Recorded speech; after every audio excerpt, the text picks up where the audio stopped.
What's up guys? Welcome to my YouTube channel. For today's vlog natin, nandito na naman tayo kay Sir Loy Manabat dito sa Magalang, Pampanga. Merong mga nakabili na pumunta rito na taga Nueva Ecija. Sana yung mga nagtatanong makapunta rin. So guys, ito yung request ng isa nating subscriber na kung ano-ano ang programang ginagawa ni Sir Loy Manabat sa kanyang pag-aalaga ng kambing, kung paano niya naparami from 7, tama po ba Sir Loy? From 7 to ngayon kulang 100 na yung ating tinatanong ng ating subscriber, ano ba yung mga programang ginagawa mo, paano mo naparami ng ganyan yung mga importante naman kasi sa kambing yung basta masigap ka sa pagpupurga. Pagpupurga. So guys, i-take note nyo yan ayon sa ating mga veterano nag-aalaga ng kambing, kailangan laging napupurga. Every ano po ba kayo magpurga? Pag halimbawa 3 buwan na. 3 buwan na po. Kada buwan pwede mong purga. Yung pong halimbawa kapapanganak, ilang buwan yung bisiro bago mo pwede? Minsan 2 buwan, pinupurga ko na yung inahin. Ay, ganon. Yung inahin, 2 buwan ng pagkapanganak, pwede nang purgahin. Yun pong bisiro. Yung bisero naman, 2 buwan din. 2 buwan din, pwede na rin guys palang purgahin. Ganon ang ginagawa ni Sir Loy. Tingnan nyo, kung mapapansin nyo guys, napakatataba ng kanyang mga alaga kasi pusto sa purga. Ano po? Tapos, vitamin lang, B-complex. B-complex. Sinasaksak po ba yun, Sir Loy? Sinasaksak. Yung bisiro, kinakargahan nyo rin ganon.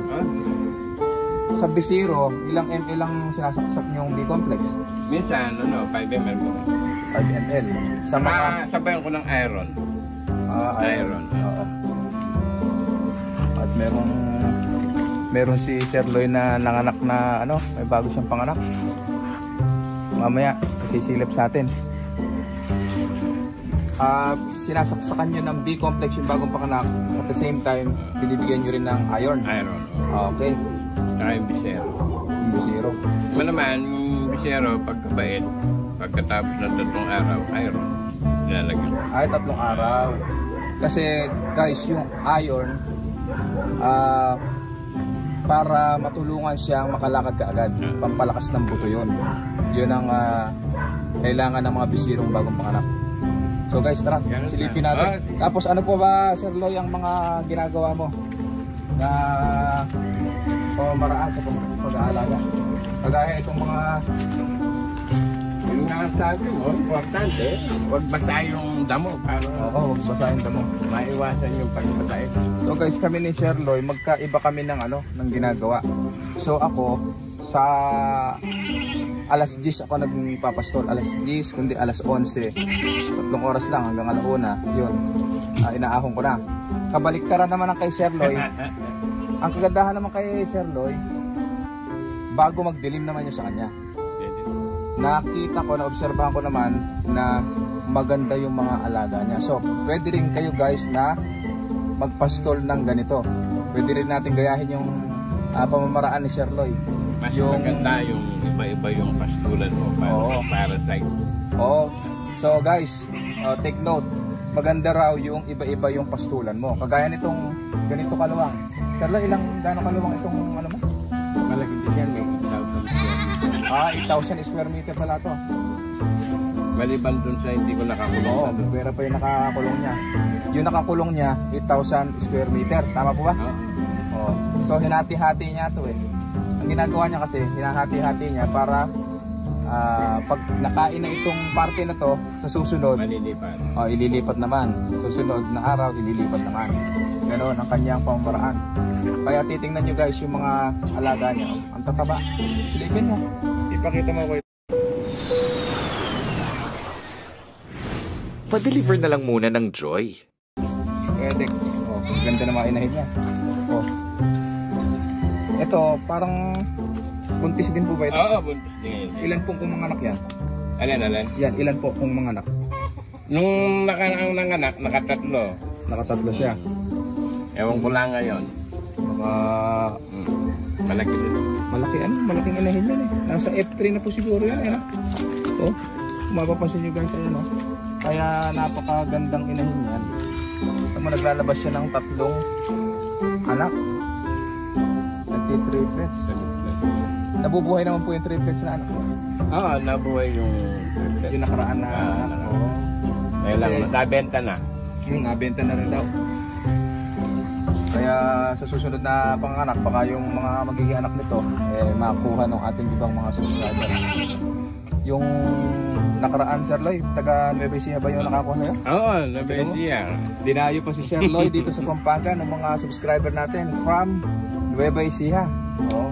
Pinagtanong-tanong nila dito sa Magalang, Pampanga. Tapos, Sir Loy, ito, parang bago itong ano mo na ito. Anak niya. Ay, anak niya. So guys, tinan niyo itong anak niya. Tinan mo yung mga nilalabas. Tinan yung nilalabas. Dumalaga na rin po ito, ano? Dati kasi yung, di ba yung dati, bawang yung ginagamit ng barako.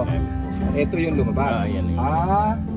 Hindi pa yung mga lahi nung Dappled sa kanong silver, ano? Yung bawang ko dati. Nagpuputol din po ba kayo ng ano, ng sungay? Hindi. Ito, parang Ginagasgas lang sa pader. Ginagasgas lang sa pader. Akala ko naman sinasadya yung putulin. Ito guys. Kaya pala akala ko naman yung pinuputol.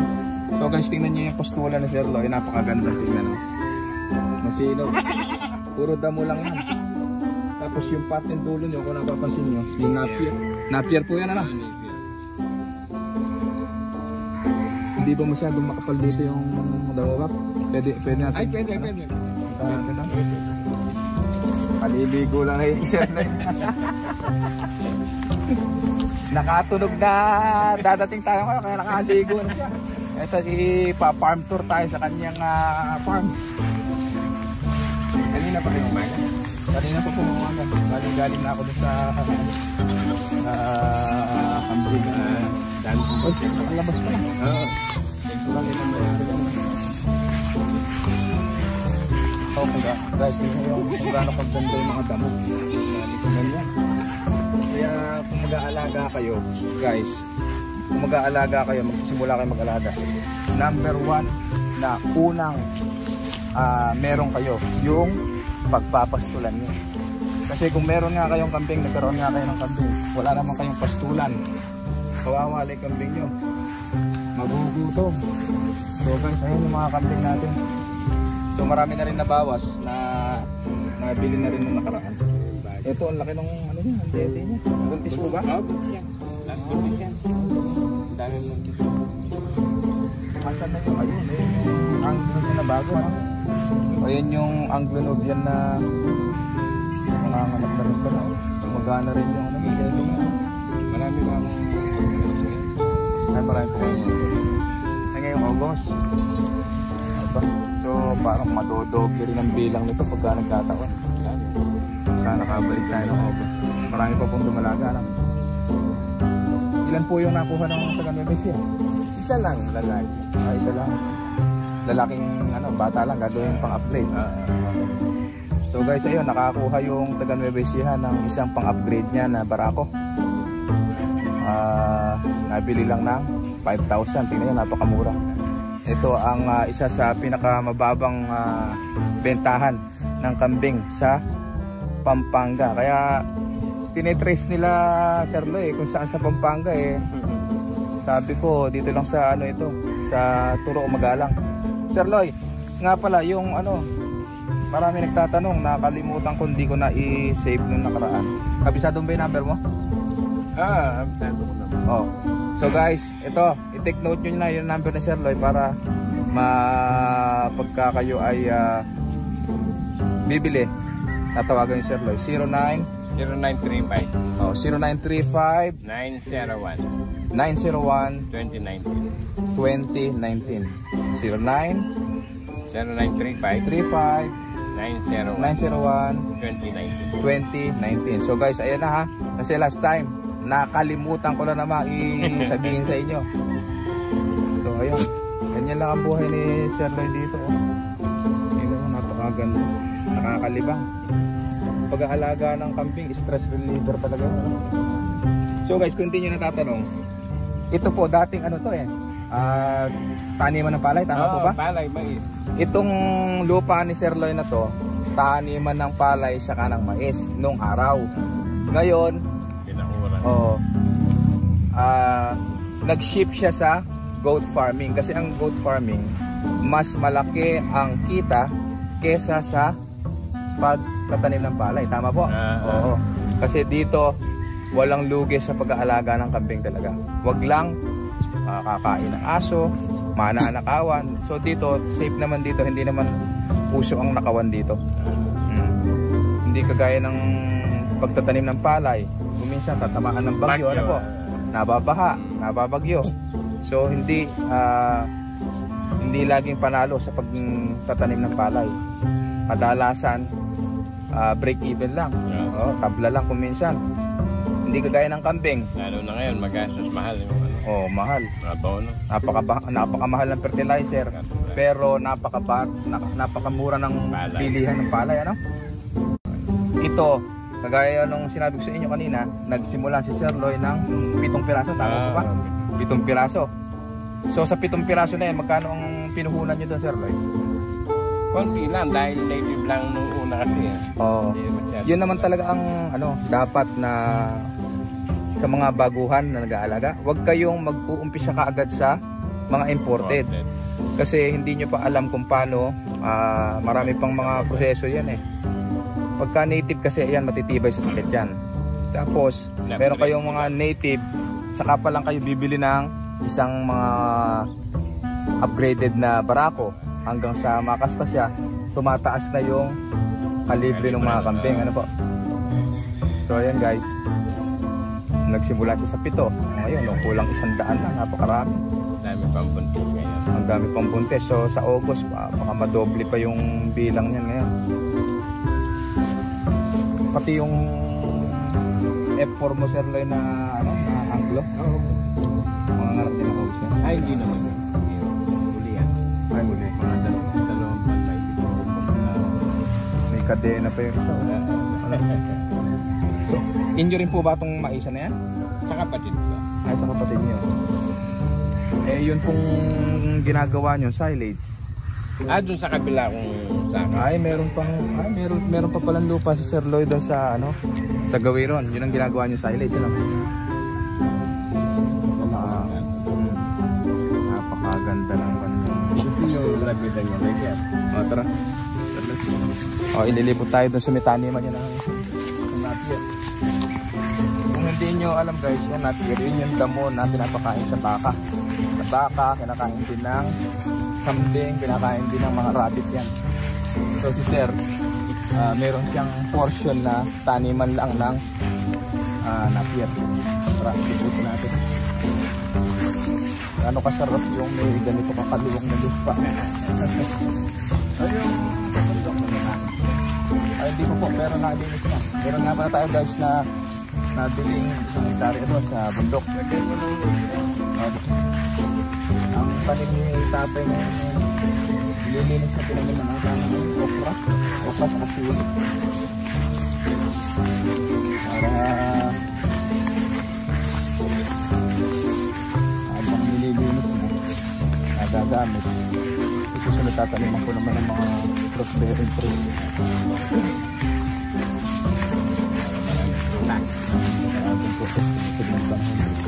Ito yung isang portion. Ayan.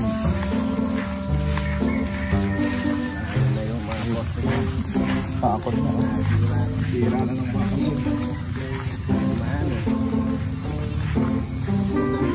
Iba yung damo ng gusto ng kambing.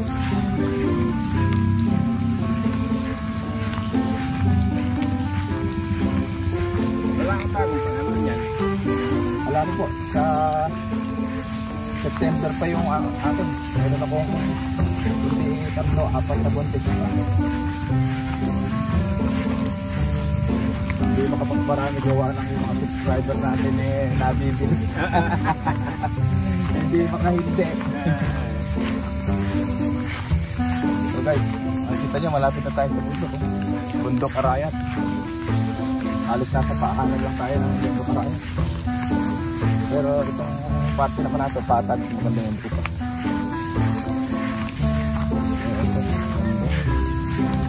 Gano'n po kaluwang yung napier niya? Ano yan? 3,000. Oh, 3,000 square meter yung kanyang napier. Ang ganda, katataba. Oh. Bali po, ginagawa nyo rin ano yan, silage. Oo, pag wala naman eh. Ano ba nang ginagawa? Maganda rin palang daming silage yan.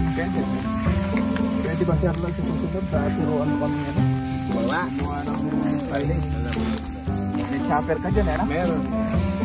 So guys, ito yung taniman ni Sir Lloyd ng napier. Tingnan nyo. Akala mo yung puno niya parang ano, tubo. Parang Parang tubo, ano? Ano pong klase ng napier niya? Ano pong maraming klase ng napier? Anong klase ito? Ported yan eh. Ay, imported na napier. Kaya pala maganda yung dahon. Ang matataba. Pataas. Yung native dito, pababa yung dahon. Ay, yung dahon. Oo. Akala mo tubo. Yan, pwede yung kumuha ng binti. Susunod po. Ayan. Bigyan tayo ni Sir Lloyd ng binti. At magtatanim tayo doon sa nabili nating isang hektarya doon sa taas. Sana makapagparami din tayo ng ganyan. O kaya baka mamaya mapakuha ko natin para Kaltak. ilan. Hindi naman po mahirap buhayin. Ano yan? Paano kahirap-hirap yan? Ano, itutusok lang? Tusok lang pwede. Itutusok lang. Walang kasilan-silan. Hindi po naghahanap ng maraming tubig. Gano'n. Hindi. Kasi tagulan. Lalo sa bandaw. Oo. Magsay. Parang malunggay lang. Parang malunggay po. Tingnan nyo guys. O, pakita mo kung gaano kaluwang yung lupa ni Sir. Ayun yung mga kambing. Oh. Malayo. Napakasarap naman ng may maluwang na lupang ganito, Sir Lloyd. Tapos balikan natin yung kanyang mga alaga. So yan yung request ng ating isang subscriber dyan sa Sir Lloyd. Galing pa ng Japan yan, ni-request sa akin. Pakitanong daw kay Sir Lloyd kung ano yung mga programang ginagawa niya. Kung paano niya naparami ng ganyan, karami yung kanyang yung mga alaga. Oh, shout out nga pala sa taga Japan na mga farm, mga nagtatrabaho sa farm dyan sa Japan. Ay, mga kababayan namin, shout out sa inyo dyan. Sana ay suportahan nyo pa rin ang ating YouTube channel. At sumali na rin kayo sa aking parapol. Meron pala ako, Sir Lloyd, na parapol, libreng kambing. Para yung mga ibang kababayan natin na walang kakayanan na bumili, meron silang chance na magkaroon. Oo. Next video natin, irarapol na natin yun. So guys, sa mga hindi pa kasali, sumali na kayo at irarapulin natin. So guys, hanggang dito na lang para sa mga bago pa lang sa akin channel. At ibinigay naman na ni Sir Lloyd yung yung contact number na matagal niyo na hinihintay. Nga pala yung sir, yung silver mo o yung nagtatanong sir na isa silver niya, kuhanin niyo na sir. Nasamahan ko kayo dito. Sir Lloyd, kuhanin natin yung silver niya. Napakagandang barako. Para magamit nyo pang upgrade.